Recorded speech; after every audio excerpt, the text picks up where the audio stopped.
ਬੰਦੇ ਦਾ ਕੋਈ ਮੁੱਲ ਨਹੀਂ, ਬੰਦੇ ਦਾ ਮੁੱਲ ਨਾ ਬੰਦੇ ਦਾ ਕੋਈ ਮੁੱਲ ਨਹੀਂ। ਬਿੱਲਾ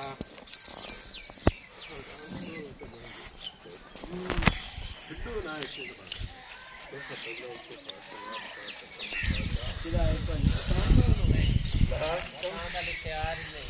ਤਿਆਰ ਹੋਣ ਦੀ ਸਿਰ ਝਾੜ ਗਿਆ ਤਾਂ ਤਿਆਰ ਹੋਵੇ ਨਾ ਹੋਵੇ।